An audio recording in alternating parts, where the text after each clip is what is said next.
Good morning. It's Tuesday, the 7th of December, almost noon, midday. And I've decided to post a video to make an announcement. Now, those of you who watched the videos on YouTube will know the story of Marthe Clotilde Thierry, who died, became a spirit, communicated with me, as apparently I was a reincarnation of her father, Charles Hector Thierry. She made two requests. One request was that her parents should remarry because they were divorced in 1894. The other request was to safeguard her burial location, which is at the Cimetière de Ville in Brussels. The second part of the request has been resolved. It resolved by itself. There were some legal challenges to the exhumation of Park 22, where Marthe is buried. We succeeded in getting the injunction. The cemetery could no longer exhume the bodies and destroy the graves. And after several years, they've decided that they're not going to exhume the park anymore. So that part has succeeded, and her grave and those of her relatives will no longer be disturbed. The first request that she made about her parents getting remarried, well, that presents a problem because her parents are not living. They've been reincarnated as brand new people, and it involves a marriage ceremony between two dead people. And it's never been done before. Well, some of you might have heard about a ceremony that marries two dead people. I've heard of ceremonies that marry one dead person with a living person, but not two dead people. It can't take place in a church or a place of worship because the people are dead and they can't attend. So it has to be a virtual ceremony, and there are all sorts of problems. First of all, the people getting married have got to agree to the marriage that they wish to get married. Now, if I'm Hector's reincarnation, then I can speak on his behalf because, in a sense, I am him. And I agree to this virtual ceremony taking place, and I wish to marry my divorced wife, Mathilde. Mathilde, the reincarnation of Mathilde, is my friend Zelma Nancy. Well, I say my friend because she became my friend after this Marthe phenomena. She believes that she is Marthe's mother. Marthe believes that Zelma is her mother, and Zelma agrees to a virtual marriage ceremony. Therefore, Hector and Mathilde, in a sense, agree to get married. And the parties to this virtual ceremony can therefore legitimately say, we want to get married. There's no problem with that. The virtual ceremony, it's a Sikh ceremony, and we've chosen a Sikh ceremony because most Sikh ceremonies are generic. A Sikh service is a service, a standard service, and it's 90% generic. So all the services are the same, with an additional little part, probably in the middle somewhere, to say whether it's a baptism or a funeral or a marriage. So the virtual ceremony is the reciting of hymns and the reciting of prayers that are virtually standard and said in people's homes every day and in gurdwaras all over the world, perhaps hundreds of thousands of times a day. And there's nothing wrong to hearing hymns and prayers. There should be no objection to hymns and prayers being said because we say them all the time. The actual marriage part, which is called the Nandkara ceremony, consists of two people going around the Holy Sri Guru Granth Sahib. Now, obviously, we won't be in a Gurdwara, and we won't have two living people walking around the Guru Granth Sahib. But what we've done, because it's a virtual ceremony, we've taken the Nandkara ceremony, collected images and videos of the ceremony taking place and being very sensitive to the fact that these are people getting married, we've taken elements of the ceremony where you don't see the people's faces, for instance, and we've applied them to Hector and Matilde with their images in the ceremony, and I hope that that's effective, and I hope that that's satisfactory, and that it marries Hector and Matilde. That's the best way that we could do anyway. We can't do any better than that. We can't produce Hector and Matilde out of a hat and ask them to go to the Gurdwara and get married. That's not going to happen. Marriage ceremonies between spirits, I've never heard of them.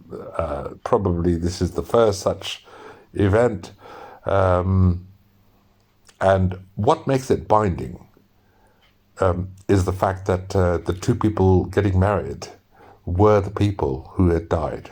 And that's why I think this ceremony is legitimate. You can't have two people in the street, deciding to marry, two people that have died that they know about, because those people who died might object. But if you are the reincarnation of that dead person who wishes to marry, then it's up to you. So if I'm Hector and Selma is Matilde and we both agree to get married, this virtual marriage ceremony is legitimate. Right, okay. It's very important that if anybody has any kind of objection, on moral grounds, ethical grounds, religious grounds, Sikh or non-Sikh, right? You can't just say, well, I don't like it and I don't think it should happen, and you don't do it. That's not good enough. You've got to come up with something specific, which part of the ceremony that you're objecting to, make suggestions as to how the ceremony can proceed with amendments, and then that's a sensible way to go forward. So it's very important that I make this announcement. If anybody has got any objections to this whole virtual marriage ceremony taking place, whether you're a Sikh or a non-Sikh, please make your objections now, not a few days before the event. The reason for that is that because it's a virtual ceremony, it's hundreds of hours of work. It's a lot of work to put the virtual ceremony together so that it can be live streamed. And if you want to change anything in it and start tinkering with it, it raises all sorts of issues. If you've done video editing or you've written a book, you know what happens if you change one little thing somewhere, right? The whole thing falls apart. And it takes weeks to put it all back together again. I've had this happen. I've just published my book about Marthe, which is called, it's called Marthe, the unknown child, the mysterious child in the unknown Victorian photograph, or something like that. I've forgotten the title of my own book, and it was published on the 1st of this month, and there's a paperback and a hardcover version coming out in January, which tells everybody about Marthe's story in case you don't know what I'm talking about and you want to know more. This whole Marthe phenomena is very unusual, very odd, and very paranormal. Right, so some of you might be saying, quite legitimately, and believe me, I really appreciate skepticism. What the hell is this guy listening to a spirit and doing what the spirit says? What would that achieve? Well, I told you I'm a skeptic, right? But I'm also a realist. I look at the decisions that you've got to make. Now, for instance, let me pose this to you. What if it happened to you? What would you do? You get a communication, and a spirit says, look, I'm here. You were once my dad, and you divorced my mum, and I want you to marry my mum, because if you don't, I'm going to be here forever. I'm stuck here. And for me to find peace and for me to find rest, you've got to do this for me, otherwise I'm lost. So you're a skeptic, and you woke up, and you got this communication, and you've got a choice. Do I do it? Or do I just say, well, sod me, that's nothing to do with me, Yeah. Right. What happens if you don't do it and it affects the spirit? You don't do it because you don't believe in it, but it has an impact on the spirit. The spirit cannot find rest. Perhaps the spirit gets angry and wants to kill you or something. I don't know. But what I said was, well, it's fantastic, and I might not believe it, but I better do it just in case. That's why I went to all that trouble, just in case. Just in case it affected Marthe's spirit, and it was important to her. Well, it was important to her. I felt that. Might not be important to me, but it was important to her. So I better do it. I better do what she says, just in case her soul is at stake, or, there's something very important about it that I don't understand. What would you do? Well, the only other thing I've got to mention is that the celebration, which will take place on the 9th of March 2022, on the anniversary of the divorce of Hector and Matilda. I thought that was a nice little touch, because it must have been a very sad day for them. And let's bring a little joy back into their memories. There's a bit at the end of the video which is like a congratulations, Hector and Matilda. Well, I mean, I might be congratulating myself in that video, I don't know. But if I was Hector, I am congratulating myself. It's very, very beautiful. It's set to music, canon in D, and that was Hector's favorite piece. It shows the family home, the kids, what little we have of them. We only have a single photograph each of Hector, Matilda, Helene, Marthe. We don't have a photograph of Emily. She died in 1879. They might have had a photograph taken, a death photograph called a memento mori. They might have had a photograph taken, but we haven't found one. So Emily is mentioned by name, and you don't see her. Marthe's photograph, the one that we have of Marthe, the only photograph of Marthe, unfortunately in the photograph she's dead. It's a memento mori photograph taken on the day of her funeral, and in the photograph she is dead. So I didn't think that it was a nice thing to put the photograph of Marthe as a deceased child in the celebratory part of the video. So I did something which would solve that problem. I scoured the internet, scoured it, looked at every possible look-alike of Marthe, and I found one. And funny enough, a little French girl. I took the photograph of this little French child who looked almost identical to Marthe. I decolorized it to make it into a black and white photograph, and then I changed a lot of that photograph so that you no longer see the original child, because she's somebody's child, and I don't have any right to use her image. So I changed it until it looked like Marthe. And in the photograph, you see Marthe alive, which was what I wanted for the celebratory video. If I've offended anyone, please do get in touch. I apologize, and I'll apologize to you individually if I've offended you. It's not a stunt. It's a genuine attempt to try and appease the spirit, just in case it's something that's really, really important.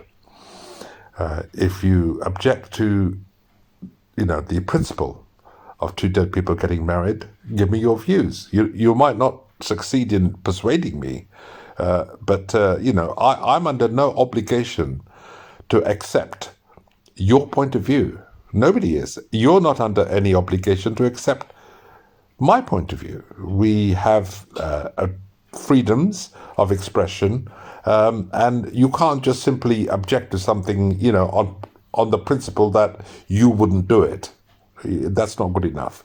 You've got to look at this ceremony. You've got to look at it from the technical point of view of the religious aspect, and you've got to find some legitimate criticism, and then suggest how that could be remedied or rectified. It's no good saying, you worked 100 hours on this virtual celebration, so, I don't want you to show it. Well, I'm not going to do that. I mean, if I worked 100 hours for something, it's worth something to me. It's a lot of my time. You're not going to stop me from publishing the virtual celebration. So please be sensible. I know there's a lot of different people out there with different ideas, but the thing to try and do is to be positive and try to be constructive, right? Any destructive comments and criticisms, I won't act on because they're no good. Please be constructive. So on the 9th of March, 2022, Hector and Mathilde will get married. That will satisfy Marthe's remaining one request, and hopefully after that she can find peace. And that's the whole point. Thank you very much for listening, for your attention, and your comments are always welcome. And have a nice day. Oh, it's nearly Christmas, so have a very Merry Christmas, very Happy New Year to all my friends, all my family, and all those people who hate me, and those people who don't know me personally. Thank you very much for watching this video and for being interested at least in the paranormal aspect of this weird and strange event that turned a skeptic like me into a believer. Bye-bye for now. Bye.